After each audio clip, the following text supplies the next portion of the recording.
Learn how to wash hands from hands. First, water and soap. Then friendship. Fighting.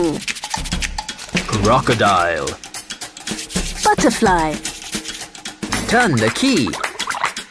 And wash away germs. And we're done. Wash your hands with soap.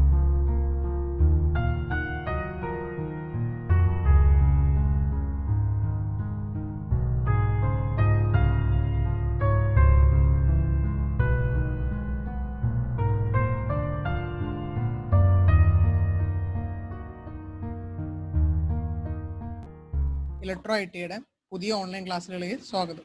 നമ്മൾ last 2 ക്ലാസ്സിൽ എന്താ നോക്കിയിരുന്നത്? Transmission of power using belt, pulley, അതേപോലെ gear ഡ്രൈവുകൾ, അതിൻ്റെ ഒരു ഇക്വേഷനും കാര്യങ്ങളൊക്കെ നോക്കിയിരുന്നു. ഇതിൻ്റെ പ്രോബ്ലംസ് ചെയ്യാണ്ട് അതിന് നെക്സ്റ്റ് ക്ലാസ് മുതൽ നമ്മൾ ചെയ്യും. ഇന്ന് നമ്മൾ പുതിയൊരു ചാപ്റ്ററാണ് നോക്കുന്നത്, കൺസെപ്റ്റ് ഓഫ് പ്രഷർ.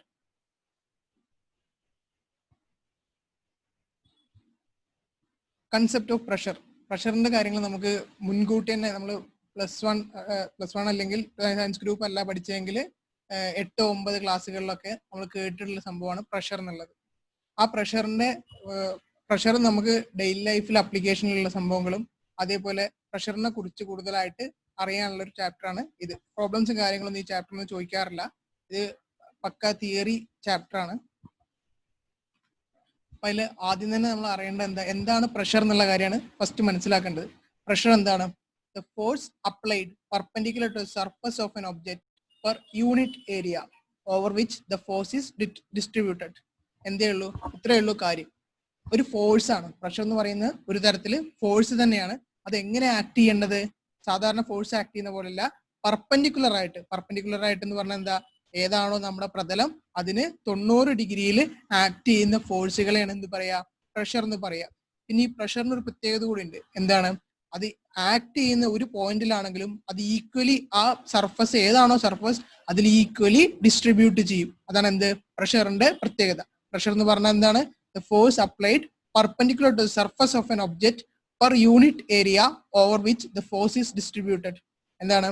ഒരു പെർപെൻഡിക്കുലർ ആയിട്ട് ഒരു സർഫസിലേക്ക്, ഒരു യൂണിറ്റ് ഏരിയ ഉള്ള സർഫസിലേക്ക് ആക്ട് ചെയ്യുന്ന ഫോഴ്സ് എന്താണ്? ഈക്വലി ഡിസ്ട്രിബ്യൂട്ട് ചെയ്യും. ആ ഫോഴ്സ് എങ്ങനെയായിരിക്കണം? സർഫസിന് പെർപെൻഡിക്കുലർ ആയിരിക്കണം. യൂണിറ്റ് ഏരിയ എന്നുള്ളത് പറയുന്നത് എന്താ, ഡെഫിനിഷൻ പറയുമ്പോൾ നമ്മളിപ്പോൾ എന്താണ്, ഒരു ബേസിക് ആയിട്ടുള്ള സംഭവത്തിൽ എടുത്തിട്ടാണ് പറയുക. യൂണിറ്റ് ഏരിയ എന്ന് പറയുമ്പോൾ 1 സെന്റിമീറ്റർ ലെങ്ത്തും 1 സെന്റിമീറ്റർ വിടുത്തുള്ള ഒരു സർഫസ് എന്ന് വിചാരിക്കുക. അതിലെന്താ 90 ഡിഗ്രിയിൽ ഒരു ഫോഴ്സ് നമ്മൾ കൊടുക്കുകയാണ്. ആ ഫോഴ്സ് എന്തായിരിക്കും? എല്ലാ സൈഡിലേക്കും ഈക്വൽ ആയിട്ട് ഡിസ്ട്രിബ്യൂട്ട് ചെയ്യും. എന്താണ് പ്രഷർ എന്ന് പറയുന്നത്? The force applied perpendicular to surface of an object per unit area over which the force is distributed. ഇതാണ് എന്ത്, പ്രഷർ എന്ന് പറയുന്നത്. പ്രഷറിന്റെ ഇക്വേഷൻ എന്താണ്? പ്രഷറിന്റെ ഇക്വേഷൻ എന്ന് പറഞ്ഞു കഴിഞ്ഞാൽ ഫോഴ്സ് ബൈ ഏരിയ ആണ്. P is equal to F by A. അതില് നമ്മൾ ഡെഫിനേഷനിൽ പറഞ്ഞ പോലെ തന്നെയാണ്. എന്താണ് ഏരിയ എന്ന് പറഞ്ഞാൽ ഒരു യൂണിറ്റ് ഏരിയയിലേക്ക് നമ്മൾ എന്താ ഫോഴ്സ് കൊടുക്കുകയാണ്. ആ യൂണിറ്റ് ഏരിയയിൽ ആ ഫോഴ്സ് ഡിസ്ട്രിബ്യൂട്ട് ചെയ്യുന്നതിന്റെ അളവാണ് എന്ത്, പ്രഷർ എന്ന് പറയുന്നത്. പ്രഷറിന്റെ ഇക്വേഷൻ എന്താണ്? P is equal to F by A. Force by area ആണ് എന്ത്, പ്രഷർ എന്ന് പറയുന്നത്. അതിനെന്താണ് SI യൂണിറ്റ് ഉണ്ട്. അതെന്താ സ്റ്റാൻഡേർഡ് യൂണിറ്റ് ആണ്. ഇത് SI യൂണിറ്റ്. SI യൂണിറ്റിൽ എന്താണ് ഫോഴ്സിന്റെ യൂണിറ്റ് വരുന്നത്? ന്യൂട്ടൺ ആണ്. ഇതെന്താ നമ്മൾ ഫസ്റ്റ് ഇയറിൽ പഠിച്ച കാര്യമാണ്. ഫോഴ്സിന്റെ യൂണിറ്റ് ന്യൂട്ടൺ ആണെന്നുള്ള കാര്യം ഫസ്റ്റ് ഇയറിൽ പഠിച്ചാണ്. SI യൂണിറ്റ് ഓഫ് ഫോഴ്സ് എന്താണ്? ന്യൂട്ടൺ ആണ്. ഫോഴ്സ് എന്ന് പറഞ്ഞാൽ എന്താണ്? മാസ് ഇൻറ്റു ആക്സിലറേഷൻ ആണ്. മാസിന്റെ യൂണിറ്റ് എന്താണ്? കിലോഗ്രാം. ആക്സിലറേഷൻ എന്താ? Metre per second square. അത് തന്നെയാണ് എന്ത്, ന്യൂട്ടൺ എന്ന് പറയുന്നത്. ഫോഴ്സിന്റെ യൂണിറ്റ് എന്താണ്? ന്യൂട്ടൺ ആണ്. ഏരിയയുടെ യൂണിറ്റോ മീറ്റർ സ്ക്വയർ ആണ്. എന്താണ്? നമ്മൾ ഒരു യൂണിറ്റ് ഏരിയ ആണ് കൊടുക്കുന്നത്. അതായത് ഒരു സ്ക്വയർ ആണെന്ന് വിചാരിക്കാം. അതിനെന്താ, വൺ സൈഡ് 1 സെന്റിമീറ്റർ ആണ് ലെങ്ത്തും 1 സെന്റിമീറ്റർ ആണ് എന്തുണ്ടായിരിക്കുക, വിടുത്തും ഉണ്ടാവുക. എല്ലാം 1 സെന്റിമീറ്റർ ആയിരിക്കും. സ്ക്വയർ അല്ലേ, എല്ലാ അളവും തുല്യമായിരിക്കും. അപ്പൊ മീറ്റർ ഇൻറ്റു മീറ്റർ എന്ത് വരും? മീറ്റർ സ്ക്വയർ വരും. അങ്ങനെ ഏരിയയുടെ യൂണിറ്റ് എന്ത് വരും? മീറ്റർ സ്ക്വയർ വരും. ഫോഴ്സിന്റെ യൂണിറ്റ് എന്താണ്? ന്യൂട്ടണും ഏരിയയുടെ യൂണിറ്റ് മീറ്റർ സ്ക്വയറും. അപ്പൊ എന്ത് വരും പ്രഷറിന്റെ യൂണിറ്റ്? പ്രഷറിന്റെ unit newton per metre square എന്ന് വരും. പ്രഷറിന്റെ യൂണിറ്റ് എന്താണ് വരിക? Newton per metre square. ഈ ന്യൂട്ടൺ പെർ മീറ്റർ സ്ക്വയറിനെയാണ് മറ്റൊരു പേരെന്താണ്? പാസ്കൽ. എന്താണ്? പാസ്കൽ. പാസ്കൽ എന്നുള്ളത് നമ്മൾ എങ്ങനെയാ റെപ്രസെന്റ് ചെയ്യുക? PA എന്നുള്ള ലെറ്റർ ഉപയോഗിച്ചാണ് എന്ത് ചെയ്യുക? പാസ്കൽ എന്നുള്ളത് റെപ്രസെന്റ് ചെയ്യുക. ന്യൂട്ടൺ എന്താണ് നമ്മൾ കൊടുക്കാറ്? N എന്നാ കൊടുക്കാറ്. മീറ്ററിന് എന്താ? M. അപ്പൊ N പെർ മീറ്റർ സ്ക്വയർ ആണ് എന്തിന്റെ യൂണിറ്റ്? പ്രഷറിന്റെ യൂണിറ്റ്. അത് തന്നെയാണ് എന്ത്? പാസ്കൽ. അപ്പൊ SI യൂണിറ്റ് ഓഫ് പ്രഷർ എന്ന് പറഞ്ഞാൽ എന്താണ്? പാസ്കൽ ആണ്. ആ പാസ്കൽ എന്ന് പറയുന്നത് തന്നെ എന്ത്? Newton per metre square. പ്രഷറിന്റെ യൂണിറ്റ് പഠിച്ചു വയ്ക്കുക. ഇനി എന്തുണ്ട്? നമ്മൾ പണ്ട് ഫസ്റ്റ് ഇയറിൽ പഠിച്ചിട്ടുണ്ട്. SI യൂണിറ്റ് മാത്രമല്ല CGS യൂണിറ്റുകളുണ്ട്, MKS യൂണിറ്റുകളൊക്കെ ഉണ്ട്. അല്ല, MKS യൂണിറ്റിന്റെ ഫോഴ്സിന്റെ ന്യൂട്ടൺ ആണ്. ഏരിയ എന്താണ്? മീറ്റർ സ്ക്വയർ ആണ്. അതിൽ പ്രഷറിന്റെ യൂണിറ്റ് എന്താ ഇപ്പൊ വരിക? ന്യൂട്ടൺ പെർ മീറ്റർ സ്ക്വയർ ആണ്. അത് തന്നെ എന്താണ്? പാസ്കൽ ആണ്. പാസ്കൽ എന്നുള്ള എന്ത് ഉപയോഗിച്ച് നമ്മൾ റെപ്രസെന്റ് ചെയ്യുക? PA എന്ന് ഉപയോഗിച്ചാണ് റെപ്രസെന്റ് ചെയ്യുക. അപ്പൊ SI യൂണിറ്റ് ഓഫ് പ്രഷർ എന്ന് പറയുന്നത് ന്യൂട്ടൺ പെർ മീറ്റർ സ്ക്വയർ അല്ലെങ്കിൽ പാസ്കൽ ആണ്. പിന്നെ അടുത്ത് വരുന്നത് ഏതാണ്? MKS യൂണിറ്റ് ആണ്. MKS ഉണ്ട്, CGS ഉണ്ട്. SI ഉണ്ട്, MKS ഉണ്ട്, CGS ഉണ്ട്. MKS എന്താ വരിക? Kilogram force per metre square ആണ്. അല്ല എന്താണ്? ന്യൂട്ടൺ എന്നുള്ള മാറി കിലോഗ്രാം ഫോഴ്സ് ആണ് വരുന്നത്. മീറ്റർ എന്താണ്? എന്തിന്? ലെങ്ത്തിന്റെ യൂണിറ്റ് ആണ്. അത് അതുപോലെ മീറ്റർ തന്നെയാണ് MKSലും വരുന്നത്. എമ്മിൽ എന്താ? മീറ്റർ ആണ്.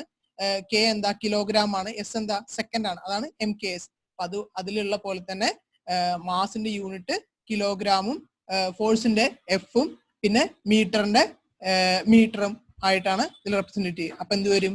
Kilogram force per metre square ആണ്. അതിന് കൺവേർഷൻ ഉണ്ട്. എന്താണ്? പ്രഷർ നമ്മൾ സാധാരണ കേൾക്കുമ്പോഴൊക്കെ എന്ത് യൂണിറ്റിലാണ് പറയാറ്? ബാറിലാണ് പ്രഷർ പറയാറ്. എന്താ യൂണിറ്റ്? ബാർ ആണ്. ആ ബാർ 1 ബാർ എന്ന് പറഞ്ഞു കഴിഞ്ഞാൽ എന്താണ്? 100 കിലോഗ്രാം പാസ്കൽ ആണ്.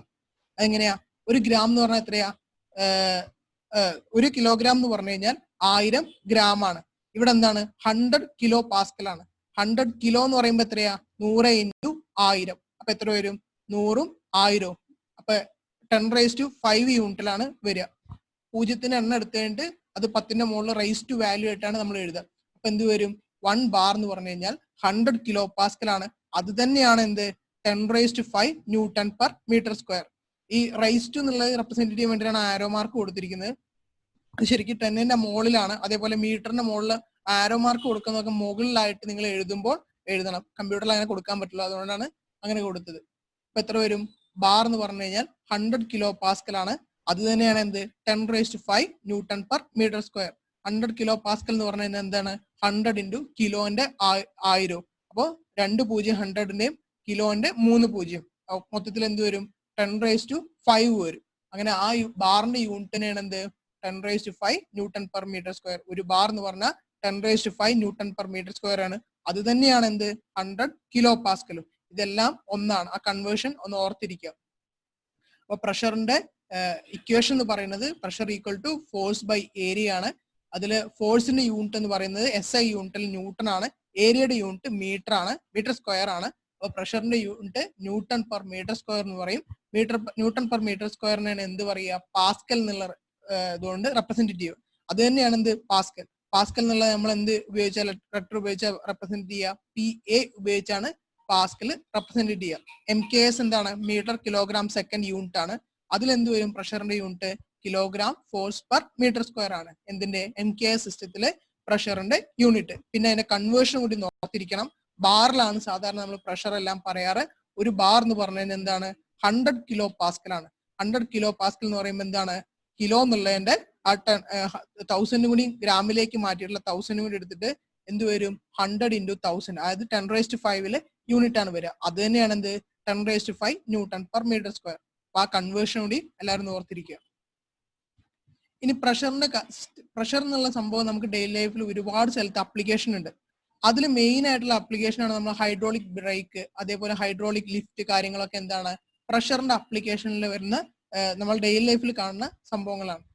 അതിന്റെയൊക്കെ ഒരു പ്രിൻസിപ്പിൾ എന്ന് പറഞ്ഞു കഴിഞ്ഞാൽ എന്താണ്? പാസ്കൽസ് ലോ ആണ്. പാസ്കൽസ് ലോയിനെ ബേസ് ചെയ്തിട്ടാണ് നമ്മൾ എന്ത് പറയുക? പ്രഷറിന്റെ ഈ അപ്ലിക്കേഷനും കാര്യങ്ങളൊക്കെ വരുന്നത്. പാസ്കൽസ് ലോ സ്റ്റേറ്റ് ചെയ്യുന്ന ഇതാണ്. It says that pressure or intensity of pressure at a point in a static fluid is equal in all direction. Static fluid എന്ന് പറഞ്ഞാൽ എന്താ? നിശ്ചലമായിരിക്കുന്ന ഒരു ഫ്ലൂയിഡിൽ അതിലെന്താണ് സ്റ്റേറ്റ് ചെയ്യുന്നത്? എന്താണ്? പ്രഷറിന്റെ ഇന്റൻസിറ്റി, ഒരു പോയിന്റിൽ നമ്മൾ കൊടുക്കുന്ന പ്രഷറിന്റെ ഇന്റൻസിറ്റി ആ മൊത്തം ആ സർഫസിൽ ഈക്വൽ ആയിട്ട് ഡിസ്ട്രിബ്യൂട്ട് ചെയ്യുന്നതാണ് എന്ത്? പാസ്കൽസ് ലോ സ്റ്റേറ്റ് ചെയ്യുന്നത്. എന്താണ്? ഒരു സ്ഥലത്ത് കൊടുക്കുന്ന പ്രഷർ അതെല്ലാ എക്സ് ഡയറക്ഷനിലും Y ഡയറക്ഷനിലും Z ഡയറക്ഷനിലും നമ്മൾ 3D ഡയമെൻഷനിൽ എടുക്കുന്ന ഒരു സബ്ജക്റ്റ് ആണെങ്കിൽ എന്താ? മൂന്ന് തലങ്ങളിൽ ഇരിക്കുന്ന ഒരു സ്മൂത്ത് സർഫസിൽ ഇരിക്കുന്ന ഒരു ഒബ്ജക്റ്റ് ആണെങ്കിൽ അതിന് എല്ലാ ഭാഗത്തും ഈക്വൽ ആയിട്ടാണ് ആ പ്രഷർ, ആ വെള്ളം ആക്ട് ചെയ്യുന്ന പ്രഷർ ഈക്വൽ ആയിട്ടാണ് ഡിസ്ട്രിബ്യൂട്ട് ചെയ്യുന്നത്. അതിന്റെ ഹെൽപ്പ് എന്താണ്? നമ്മൾ ഒരു ചെറിയ ഫോഴ്സ് കൊടുക്കുന്നത് വലിയൊരു ഏരിയയിലേക്ക് ചെല്ലുമ്പോൾ അത് വലിയൊരു ഫോഴ്സായി കൺവേർട്ട് ആവുന്നു. അതാണ് ഇതിന്റെ ബേസിക് ആയിട്ടുള്ള അപ്ലിക്കേഷൻ. അങ്ങനെ തന്നെയാണ് നമ്മൾ വണ്ടികളിലൊക്കെ കാണുന്ന ഹൈഡ്രോളിക് ബ്രേക്കുകൾ. ഹൈഡ്രോളിക് ബ്രേക്കുകൾ എന്താ, ഒരു ചെറിയ സിലിണ്ടറിൽ നമ്മൾ ആ പെഡൽ ചവിട്ടുന്ന ഒരു ചെറിയ സിലിണ്ടറിലേക്കാണ് കൊടുക്കുന്നത്. അത് പിന്നെ എന്ത്, ഒരുപാട് സിലിണ്ടറിലേക്ക് ഡിസ്ട്രിബ്യൂട്ട് ചെയ്ത് അതൊരു ഹൈ പ്രഷർ ആക്കി മാറ്റിയിട്ടാണ് നമ്മൾ എന്ത് ചെയ്യുക, ബ്രേക്ക് പാഡ് ഉപയോഗിച്ച് എന്ത് ചെയ്യുക, ടയറിൽ ബ്രേക്ക് അപ്ലൈ ചെയ്യുക.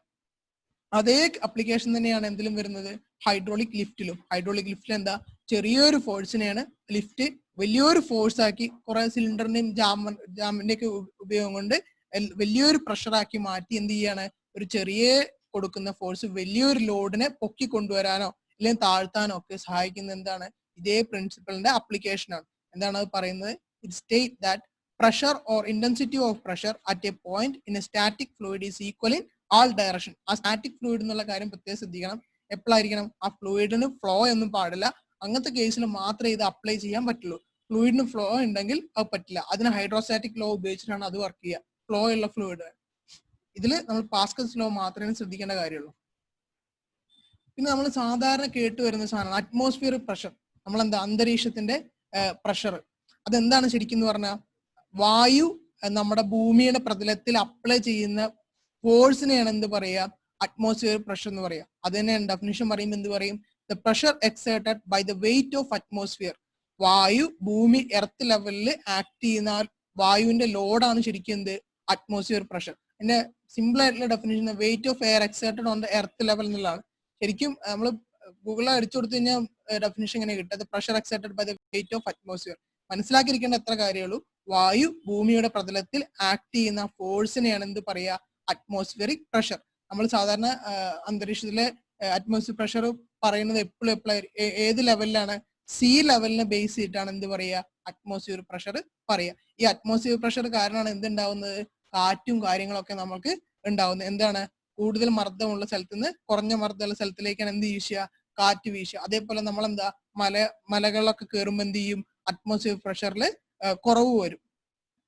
അപ്പൊ എന്ത് ചെയ്യും, നമ്മുടെ ഉള്ളിലുള്ള പ്രഷർ, അതായത് നമ്മുടെ ബോഡിയുടെ അകത്തുള്ള പ്രഷറിനെക്കാട്ടിലും പുറത്ത് പ്രഷർ കുറവ് വരുമ്പോൾ എന്ത് ചെയ്യും, ബ്ലഡിന് ഒരു ചെറിയ എന്താണ്, നമ്മളെ ഒരു സിൻഡ്രം ഉണ്ട്, ഹൈ ആൾട്ടിറ്റ്യൂഡ് സിൻഡ്രം എന്ന് പറഞ്ഞിട്ട്. അതെന്താ, നമ്മുടെ ആൾട്ടിറ്റ്യൂഡ് കൂടുന്ന അനുസരിച്ച് നമ്മുടെ ബ്ലഡ് പ്രഷർ എന്ന് പറയുന്നത് അറ്റ്മോസ്ഫിയർ പ്രഷറിനെക്കാട്ടിലും എന്തായിരിക്കും, കൂടുതലായിരിക്കും. അപ്പൊ ചിലർക്ക് എന്താ, നമ്മുടെ ശരീരത്തിലുള്ള രോമത്തിന്റെ ഒക്കെ ആ ചെറിയ ഹോളിലൂടെ ബ്ലഡ് വരാൻ തുടങ്ങും, മൂക്കിന്ന് ബ്ലഡ് വരാൻ തുടങ്ങും. അതെന്താണ്, ആ സിൻഡ്രത്തിന്റെ ഭാഗമാണ്. കാരണം എന്താണ്, നമ്മളെ ബ്ലഡ് പ്രഷർ എന്ന് പറയുന്നത് അറ്റ്മോസ്ഫിയർ പ്രഷറിനെക്കാട്ടിലും കൂടുതലാവും. ആൾട്ടിറ്റ്യൂഡ് കൂടുന്ന അനുസരിച്ച് എന്ത് ചെയ്യും, പ്രഷർ കുറഞ്ഞു വരും. പിന്നെ അതേപോലെ തന്നെ നമ്മൾ കാലാവസ്ഥ പറയുമ്പോഴൊക്കെ കേൾക്കുന്ന സംഭവമാണ് എന്ത്, ന്യൂനമർദ്ദം, അങ്ങനെ ഉച്ചമർദ്ദം എന്നൊക്കെ പറഞ്ഞിട്ട്. അതെന്താണ്, പ്രഷർ കുറഞ്ഞ മേഖലകളെയാണ് എന്ത്, ന്യൂനമർദ്ദ മേഖലകൾ എന്ന് പറയുന്നത്. ഉച്ചമർദ്ദ മേഖലകൾ എന്ന് പറയുന്നത് എന്താ, പ്രഷർ കൂടിയ മേഖലകൾ. അതാണ് നമുക്ക് എന്ത്, മഴയും കാര്യങ്ങളൊക്കെ ഉണ്ടാകുമ്പോൾ ഈ പ്രഷറിന്റെ വേരിയേഷനിലാണ് അതൊക്കെ നമുക്ക് പറയാറ്. നമ്മൾ ഡെയിലി കേൾക്കുന്ന സംഭവമാണ് അറ്റ്മോസ്ഫിയർ പ്രഷർ. ആ പ്രഷർ എന്ന് പറയുന്നത് എന്താണ്, വായു ഭൂമിയുടെ പ്രതലത്തിൽ ആക്ട് ചെയ്യുന്ന ഫോഴ്സിനെയാണ് എന്ത് പറയുന്നത്, അറ്റ്മോസ്ഫിയർ പ്രഷർ എന്ന് പറയുന്നത്. സാധാരണ ബേസിക്കലി നമ്മൾ അറ്റ്മോസ്ഫിയർ പ്രഷറിന്റെ യൂണിറ്റ്, ആ ഒരു അളവ് നമ്മൾ പറയാറ് എപ്പോഴും സീ ലെവലിലാണ്. ആ സീ ലെവലിൽ നമ്മൾ ടെമ്പറേച്ചർ എടുക്കാറ് 15 ഡിഗ്രി സെൽഷ്യസ് ആണ് ടെമ്പറേച്ചർ എങ്കിൽ അവിടെ ആക്ട് ചെയ്യുന്ന അറ്റ്മോസ്ഫിയർ പ്രഷർ എന്ന് പറയുന്നത് 101.34 kilo newton per metre square ആണ് പ്രഷറിന്റെ അളവ് വരാം. അറ്റ്മോസ്ഫിയർ പ്രഷർ സീ ലെവലിൽ 15 ഡിഗ്രി സെൽഷ്യസ് ടെമ്പറേച്ചർ ആണെങ്കിൽ അത് എത്ര വരും, 101.34 kilo newton per metre square. ഈ യൂണിറ്റ് ഒന്ന് കാണാപ്പാടം പഠിച്ചു വെക്കണം. കാരണം ചിലപ്പോൾ അത് ചോദിക്കാറുണ്ട്, അറ്റ്മോസ്ഫിയർ പ്രഷർ സീ ലെവലിൽ എത്രയാണ് ആക്ട് ചെയ്യാറെന്നുള്ളത്. അത് ഇപ്പോഴും നല്ല പിന്നീടൊക്കെ നമുക്ക് ഉപകാരപ്പെടുന്ന സംഭവമാണ്. എത്രയാണ്, 101.34 kilo newton per metre square ആണ്. അറ്റ്മോസ്ഫിയർ പ്രഷർ ഇത്രയേ ഉള്ളൂ. വായു ഭൂമിയുടെ പ്രതലത്തിൽ ആക്ട് ചെയ്യുന്ന പ്രഷറിനെയാണ് നമ്മൾ എന്ത് പറയുക, അറ്റ്മോസ്ഫിയറിക് പ്രഷർ എന്ന് പറയുന്നത്. നമ്മളൊന്ന് ബഹിരാകാശത്ത് പോയി കഴിഞ്ഞാൽ അറ്റ്മോസ്ഫിയർ പ്രഷർ ഒന്നും ഉണ്ടാവില്ല. കാരണം എന്താ, വായു ഇല്ല, വാക്വമാണ്. അപ്പൊ എന്താ, പ്രഷർ ആക്ട് ചെയ്യില്ല. അതാണ് ആൾക്കാർ എന്ത് ചെയ്യുന്നത്, ഫ്ലോട്ട് ചെയ്ത് നിൽക്കാനൊക്കെ ഉള്ള കാരണം. ഒരു ചെറിയൊരു ടോപ്പിക്കാണ്. ഇനി നമുക്ക് എന്താ, അബ്സല്യൂട്ട് പ്രഷറും ഗേജ് പ്രഷറും അതേപോലെ വാക്വം പ്രഷറും കാര്യങ്ങളൊക്കെ പഠിക്കേണ്ട. അത് ഒന്നിച്ചൊരൊറ്റ ടോപ്പിക്കായിട്ട് നമുക്ക് പഠിക്കാം. ഇനി അതിൽ ഒരു 3 ക്വസ്റ്റ്യൻസ് ഉണ്ട്, അതെല്ലാവരും ആൻസർ ചെയ്യണം. എന്താണ്, ഫസ്റ്റ് ക്വസ്റ്റ്യൻ എന്താണ്, വാട്ട് ഈസ് പ്രഷർ എന്നുള്ളതാണ്. പ്രഷർ എന്താന്നുള്ള കാര്യം നമ്മൾ ആദ്യം പഠിച്ചു, ആ സംഭവം എഴുതി വെക്കണം. അത് കഴിഞ്ഞ് MKS യൂണിറ്റ് ഓഫ് പ്രഷർ. എന്തൊക്കെ നമ്മൾ SI യൂണിറ്റും പഠിച്ചിരുന്നു, MKS പറഞ്ഞ് ബാറിലും പറഞ്ഞിരുന്നു കൺവേർഷൻ. അതിൽ MKS യൂണിറ്റുള്ള പ്രഷർ എത്രയാന്നുള്ളത് എഴുതി വെക്കണം. Right, any two application of pressure laws in daily life. നമ്മുടെ നിത്യജീവിതത്തിൽ പ്രഷർ എവിടേക്കാണ് അപ്ലൈ ചെയ്യുന്നത് എന്നുള്ള കാര്യം നമ്മൾ പഠിച്ചിരുന്നു. അതിൽ ഏതെങ്കിലും 2 എക്സാമ്പിൾ എടുത്ത് എഴുതി വെക്കുക. ഇത്രയും കാര്യങ്ങൾ ഈ പാഠത്തില്. അപ്പൊ എല്ലാവരും അത് ശ്രദ്ധിക്കുക. Thank you.